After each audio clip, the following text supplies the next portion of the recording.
Sex hormones, in particular, are defined as being generated by the gonads or adrenal glands, specifically affecting the growth or function of the reproductive system or the development of secondary sex characteristics.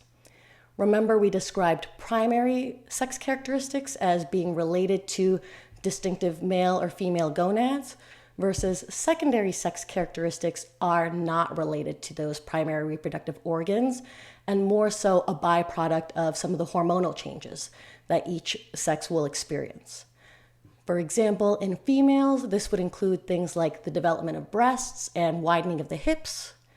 In males, it'll be the development of facial hair and the elongation of the larynx, which will result in a deepening of their voice and maybe the presentation of an Adam's apple.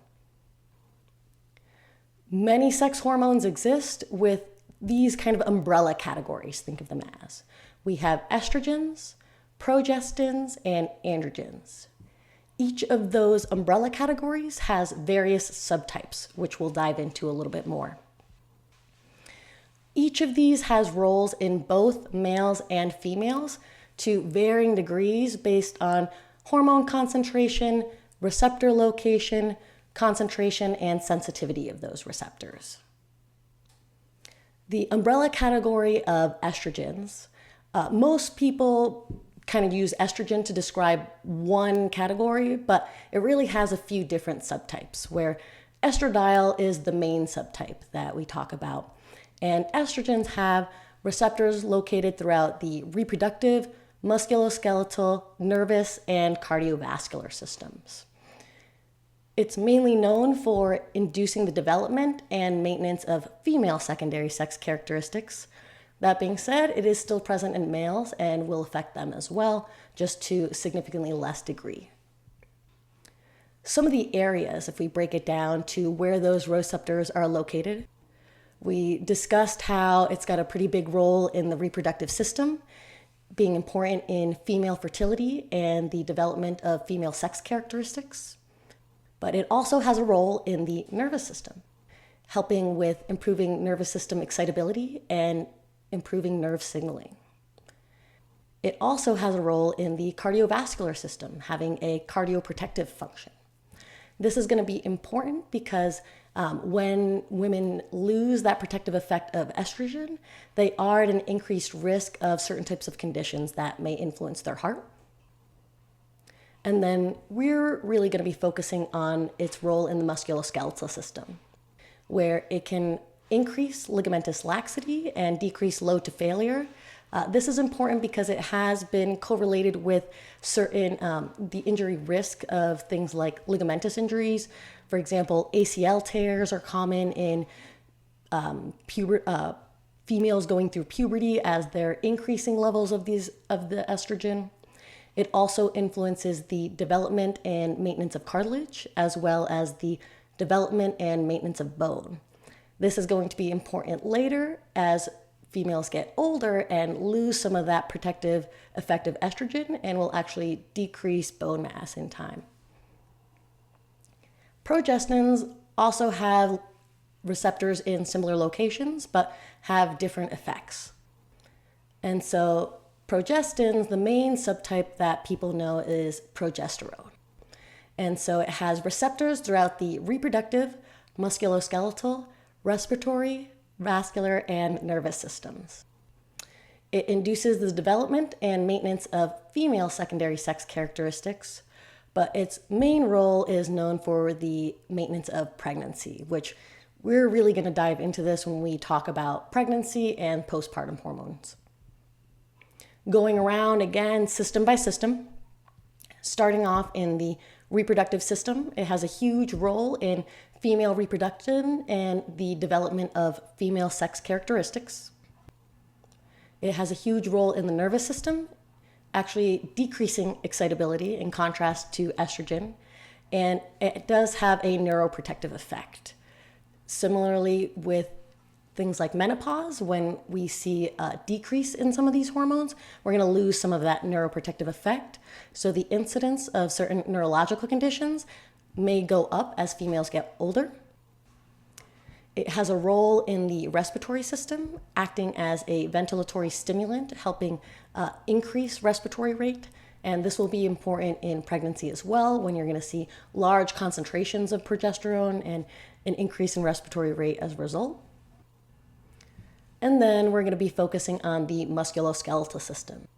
It has a role in collagen production, the development and maintenance of cartilage, as well as the development and maintenance of bone. Androgens, this is kind of the category where most people think about testosterone, but there's a variety of subtypes, including DHT or dihydrotestosterone, a breakdown product of testosterone, as well as DHEAS, which I'm not going to bore you with the super long word there. Androgens have receptors throughout the reproductive, musculoskeletal, cardiovascular, and nervous systems. It's mainly known for inducing the development and maintenance of male secondary sex characteristics. That being said, it does have roles in females, but to significantly less degree because we don't have as large of a hormone concentration or as many receptors for these hormones. Mainly known for stimulating male reproductive behavior and supporting sperm production. Testosterone, we'll go through the same thing kind of system by system, so you can see it in pictures here. We just discussed its role in the reproductive system, being important in male fertility and the development of male secondary sex characteristics. It also has a role in the nervous system, having a neuroprotective function where, similarly as men get older and their testosterone levels decline, the risk of certain nervous system conditions increases, and it has been shown to be correlated with things such as Alzheimer's. It also has a role in the cardiovascular system, having a similarly cardioprotective effect, and that's why the incidence of things like heart attacks go up as men get older. But one of the main systems we're really going to be focusing on is the musculoskeletal system. It has a huge role in facilitating muscle growth and muscle strength. It also helps improve ligament strength.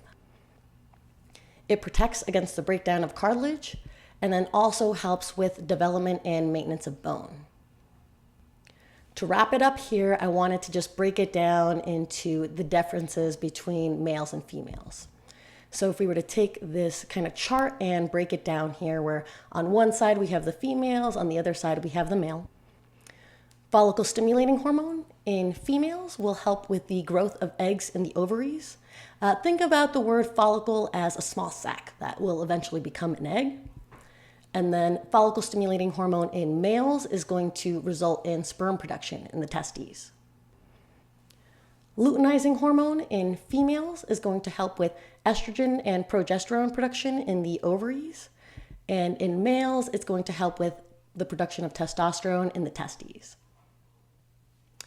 With that hypothalamic pituitary gonadal feedback loop, we're going to have estrogen and progesterone in females communicating back to that anterior pituitary gland and the hypothalamus to further regulate hormone production.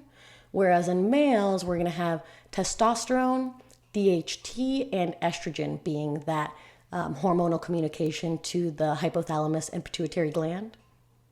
And then dominant sex hormone in females is that estrogen and progesterone.